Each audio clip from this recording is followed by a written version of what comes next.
Yep, let's do it. All right. Hi. Hi. Wait, I look through you. Correct. You just look right at me. Okay, cool. Pretty much Idina Menzel, 50.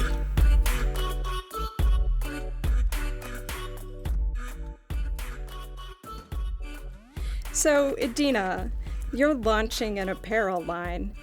Why now? Encore came as a necessity for me. This is so weird. Sorry, Jen. I'm like telling myself.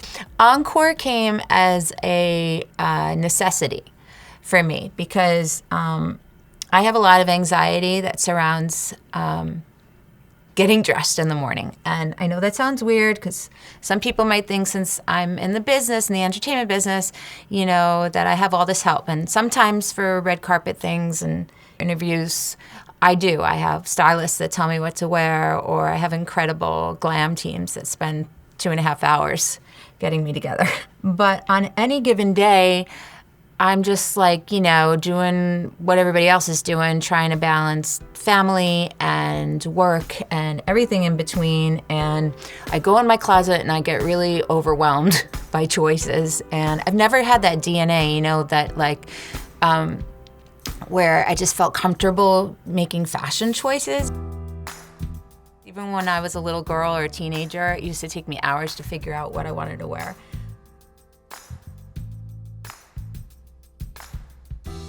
So lately, I gotta be careful I don't put too much of this on because then it gets in my... Everybody knows I'm not, while we do this interview, they know I'm not like a makeup artist, right? They know I'm just like Idina trying to talk with her finger in her eye, right? Okay.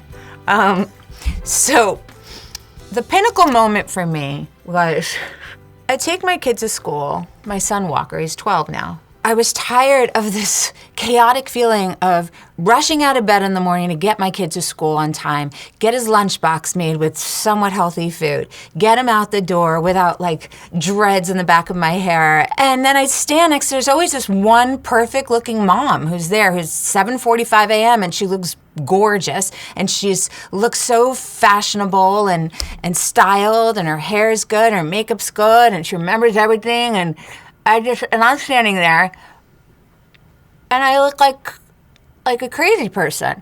So I started thinking, like, wouldn't it be cool if I could come up with like a onesie, like a jumper, you know, that if I wanted to, not saying I would, but if I wanted to, I could go to sleep in at night, wake up, roll out of bed in it, put on some shoes like my kids' Jordans, and get them to school, and then not have to worry and go throughout the day. Maybe I didn't shower. It's okay. Get throughout the day, go and change the shoes, maybe put on a cute little espadrille or something, go have a meeting, if not get home for a Zoom, and then even be able to meet my husband for a drink later and throw on some heels and the same jumpers with me all day long. And What's your next step? What are you going to put on next? I did lips first. Lips I'm most confident with. So I probably should have called the line laziness, but it's called Encore. It's called Encore because I just feel like everyone deserves an encore in their life, whether they're a performer or not, you know? Well, I liked how you talked about it, like you're busy with things you're passionate about, like who has the time to get up and put that much thought into it? Yeah, I mean, it's very personal for me, you know? It's not out of, oh, look at me, I can design clothes. I mean, I have someone helping me design these clothes, but it did come out of a necessity, to a solution-based idea, you know, to sort of help us women that maybe don't feel that confident in making our choices and get overwhelmed by our decisions when we walk into the closet in the morning. And so I wanted to find something where everything could work together, you know, and the colors can work together, but the the fabrics are really yummy and cozy and chic, and they're simple, and they're not like overly stylized. You know, the human being shines through and what makes you special and unique. I guess I've never gotten over the visibility and the scrutiny that comes along with this career that I've chosen.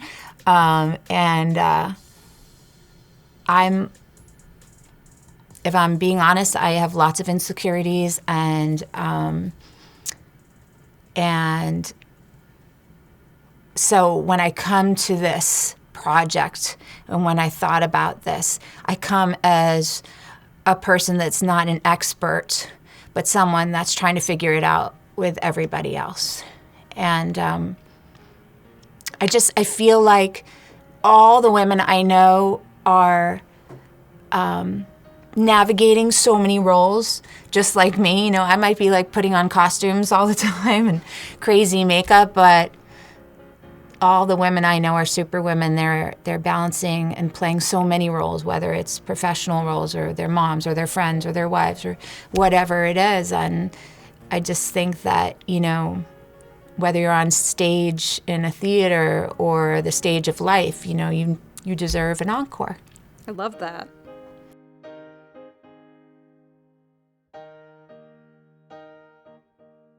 Let's move on to, I'll do a little of my eyes. I'm gonna do my brown. This is what my makeup artist taught me. I do a little brown up here and I smudge. I know you think I'm good at makeup because, you know, I wore green every day in my life for like how many years, and my back of my neck is still stained green. Was it all shades of green, like different shades of green, or was it just one green?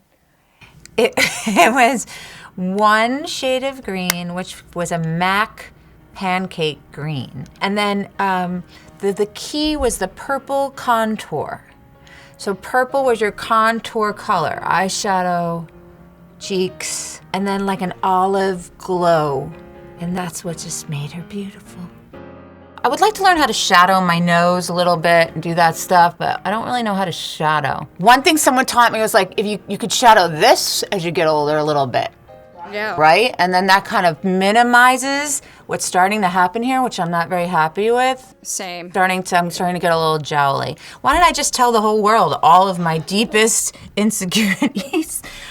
It's my gift and my curse. I'm overly honest, and so gets me into trouble sometimes. But it's the only way I know how to be, you know? Because, like, as a performer, I just feel like if you're not really honest and vulnerable and authentic, no one believes you, and you don't give anybody any goosebumps or connect with anybody. So you gotta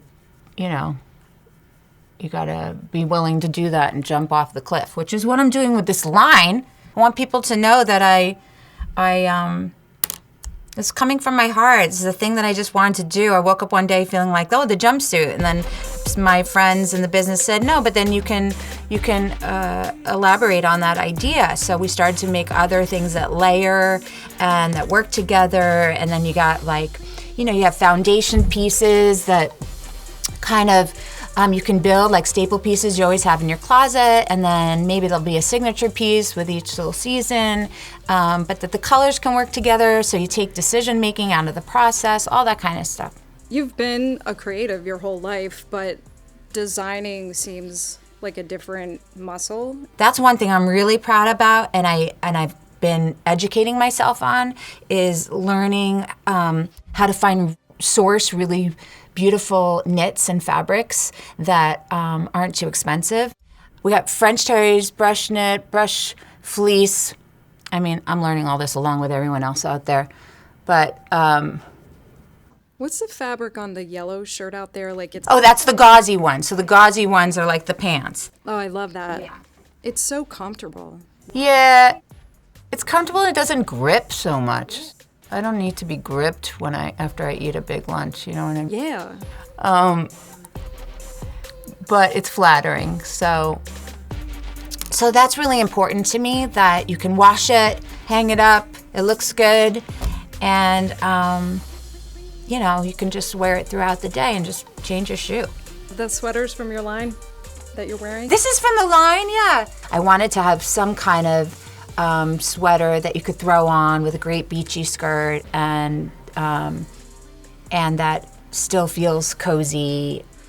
I'm someone that, because I'm a singer, I never like to be cold because that screws up with my voice, so I'm always layering. But you know, you go inside to a restaurant and you have air conditioning, I like to always have the options. So I don't like my arms, so things are gonna be loose on the arms. I don't like tight arms, so a lot of things fall loose. Or because I got big boobs, I, figured out the bra line or the V-neck is going to be in a nice place, so it's minimizing, and it's, all those kind of things. So I've thought, this is how I think from my own body issues. But then I thought, well, this isn't fair, because like my best friend Debbie has great arms.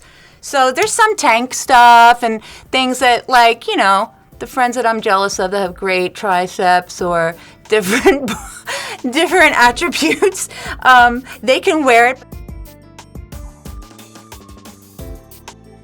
What happens when you stop thinking so much about your wardrobe and you just feel put together and comfortable? Like, is there a switch that happens?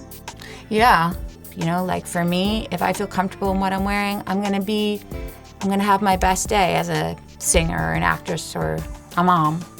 I want everyone to have that bi-coastal sensibility that I think I have now, which is my New York confidence and style with my California relaxed, chic, comfort vibe. Yeah. I find it's true for myself. Like, I'm a jeans and t-shirt girl, and it affects like how you go through your day sometimes. Oh my God. I mean, just the whole idea of just feeling like I have to keep up. And the older I'm getting, it's getting harder. And there's no time for that, I want to enjoy my life. I want to be happy. I want to enjoy my time with my son and my husband and enjoy the things that I feel creatively fulfilled with, and not be focused on like sitting in my closet going, is it skinny jean or bootleg today? Right. See, I'm doing my apples. These are your apples, I've been taught. That's good. I don't do a lot on my cheekbones because it's too much on me.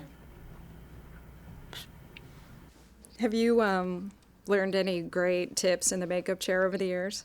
Well, the time I actually like sitting in the makeup chair is before I go on when I'm doing a show. And I, when you do film and TV, you usually have someone do your own hair and makeup. But when you do theater, you usually do your own. So I've learned how to put a wig on and learned how to put my makeup on for a particular character. And I like the ritual of that. It's meditative to me. I like the time in the dressing room where the half hour before I do my whole vocal warm up in the steamy shower, and then the half hour before I just sit down like this and nobody's around and I just can do my makeup, and it relaxes me. Unless you have a little kid running around in your dressing room. I think I was recounting the days before I had a child. Post-child, it's dressing room, and then I usually set up another mirror next to it, and I put Walker's name, and then I would give him like a bunch of face paint, and he'd all of a sudden become Dracula while I was getting into character for a Broadway show. And somehow I'd find some kind of concentration and solace and make it to the stage. The dressing room is like my office, because my life is so mercurial and so inconsistent. The schedule's all over the place, and I find that can be very unsettling. So I really love when I'm doing a play and I get to go to the theater every night of the week and kind of set up my dressing room as my own little office with all of my knickknacks and things and memoirs, and the idea that I'm there every day at 6:30 before a show doing my warm-up makes me just feel more content. All right, I'm going to try eyebrows. It's all about eyebrows, apparently. Been told. Because it's all about your expression. In the 90s, when everybody was like getting rid of their eyebrows, my mom would say, "Don't you dare get rid of your eyebrows. You have eyebrows like Brooke Shields." I mean, thank God we're all regretting that now. So she'd still make me like brush them up, and they were so not cool at the time. But now they're coming back, I guess. But I'm not sure if I'm a powder or a pencil eyebrow kind of girl. I like a gel. A gel? Yeah, like a gel and a pencil is my... Ooh. I have 3 questions I ask everyone. Okay, give me. What was the last makeup tutorial you watched? Or do you watch them? No, I don't watch them. Do I have to watch them? I will tell you what I did watch, though. It's a tutorial. My son is of mixed race, so I have been watching and learning how to do all kinds of hair for African American hairstyles. And last night I did box braids on him that were pretty passable. Like, his basketball coach actually thought I spent money for a professional to come to the house and do them.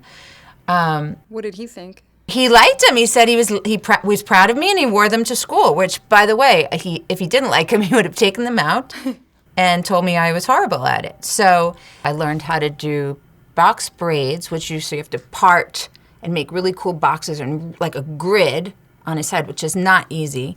And then I also learned how to do coils, and there's 2-strand coils, 1-strand, blah, blah, blah. But anyway, that's where my head has been lately. That's cool. Yeah. What did you learn about beauty or makeup from a woman in your life? I would say I've learned about beauty from both sides of the coin from my mother. My mom is super beautiful. She's a beautiful woman. And my whole life, people have talked about how beautiful she is. She always looked really young for her age. And she always would tell my sister and me how beautiful we were, and always try to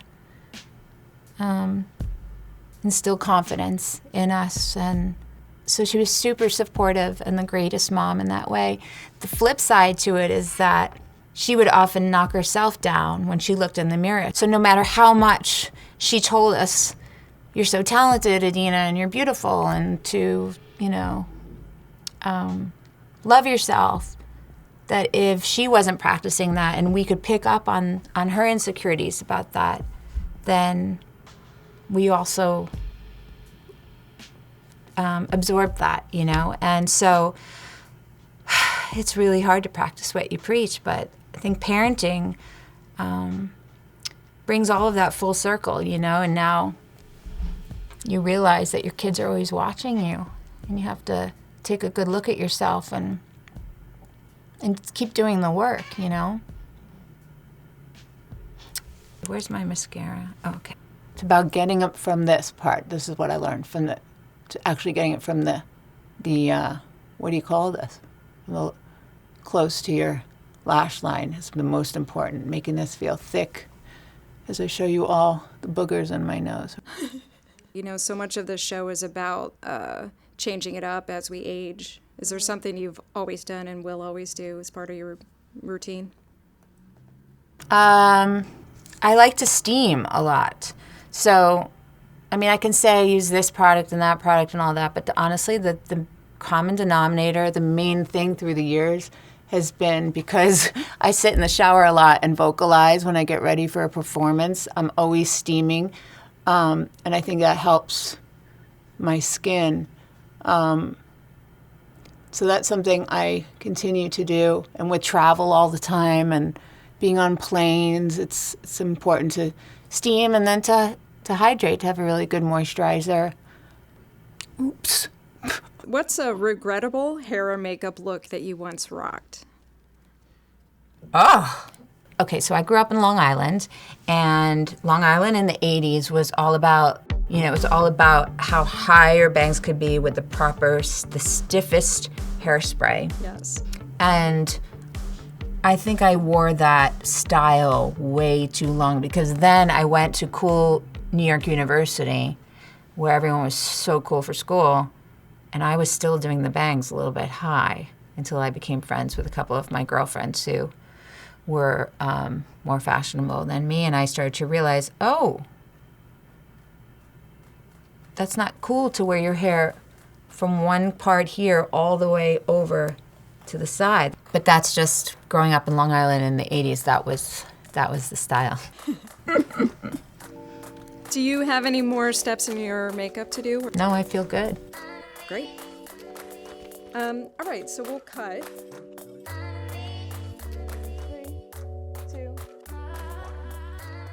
You gotta work on that. They kicked us out. What? You gotta work on your exit acting. This was fun. Thanks.